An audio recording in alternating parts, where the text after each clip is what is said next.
वो जो लोग बैठे हुए इन मौक़िफ़ात का फ़ायदा उठाकर लोगों को गुमराह करते हैं, मेरा दिल करता है कि मैं उनके मुंह पे एक चपेड़ रख के दूं। मेरा बहुत दिल करता है। ख्वाजा साहब के हवाले से किसी की मजाल हो सकती है, वो बैठ के बकवास करे वहां, तो वो मेरा जलम वाला महबूब बहुत ज्यादा मोहतात हो जाए। आपको हम यहाँ नहीं डिस्कस कर रहे, आपके हवाले से हम बात नहीं कर रहे, आपको जरूरत नहीं है कि आप हमें बात करें। अगर आपको बहुत शौक है, आइए प्रोग्राम में बैठ के अपना मौकिफ दीजिए। कैमरे और कमरे में बैठ के हमारे मेहमानों के हवाले से आप मौकिफ देंगे, इतनी आपके अंदर जुर्रत है तो आए प्रोग्राम में।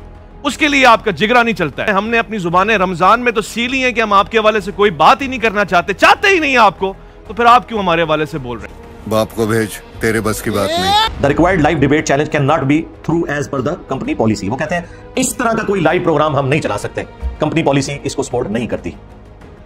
यानी कि उन्होंने हमसे भी माजरत की और अपने एंकर के उस चैलेंज से खुद ही हाथ उठा लिया और कहा कि ये जाने और इंजीनियर साहब के स्टूडेंट्स जाने जो इसके साथ करना है। हाँ, इसकी वजह से आप देख रहे हैं उसका ज़हनी तवाज़ुन अब बिगड़ चुका है, बिल्कुल मुकम्मल तौर पे। इनको दीनी इंसान इस तरीके से रिएक्ट नहीं करता। और अगर ये समझते हैं कि मुझे इससे कोई तकलीफ होती है, नहीं जी, ये वीडियोस जितनी बनती है ना, मेरे जोश में और इजाफा होता है। मैं तो खून बढ़ता है कि भाई मेरा तीर सही निशाने पे जाके लगे।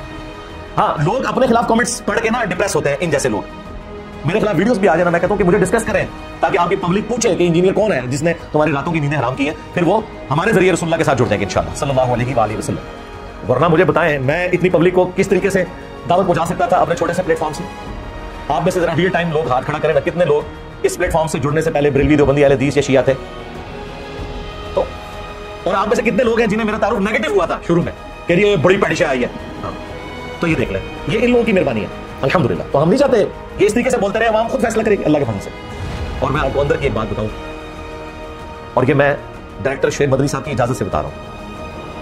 उन्होंने कहा कि जब चिश्ती रसूलुल्लाह वाली वीडियो अपलोड हुई ना, कारी खलीलुर रहमान साहब वाली, तो ये मुफ्ती हनीफ कुरैशी मेरे ऑफिस में आया, एंकर भी, और इन्होंने आके मिन्नतें मारी कि इस वीडियो को डिलीट करें। इन्हें पता चल गया था कि ये काम हमारे साथ डल गया है, क्योंकि इंजीनियर की काफी नजरें से देख लेंगी।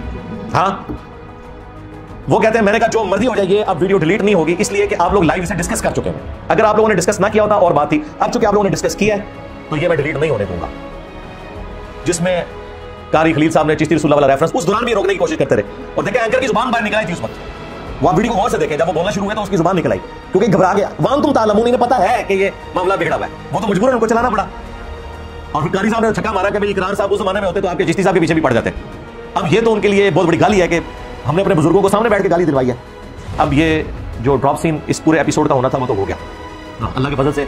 जो इन्होंने बुजुर्गों के साथ करवानी थी वो करवा ली, जो इस गुब्बारे में हवा भरी हुई थी वो निकल गई। अब इस चैप्टर को क्लोज कर दें आंदा के लिए।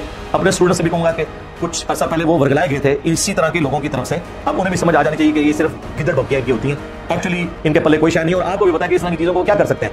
ज्यादा उनके पास जवाब यह है कि बुजुर्गों की किताबें बदल गई हैं। अब वो भी जवाब मैंने उनसे ले लिया कि नहीं, तुम तो मुनाज़रों में वीडियो में दिफा करते हुए नजर आ रहे हो, और तुम्हारे मरे हुए बुजुर्ग तो अपनी किताबों में दिफा करके गए हैं, उनकी किताबें भी छप रही हैं, और ये जिनको तुम कह रहे हो तब्दील हो गए हैं उनकी किताबें भी छप रही हैं, और इनकी हराम की कमाइयां तुम्हारे बुजुर्ग खा रहे हैं। बताओ वो कमाइयां खाने वालों के ऊपर क्या हुक्म लगाओगे? अब मुझे बताएं, एक बंदे को मैं इधर से भी ब्लॉक कर दूं, इधर से भी, सामने से भी, आगे से भी, पीछे से भी, ऊपर से भी, नीचे से भी, तो इसके बाद क्या होना है?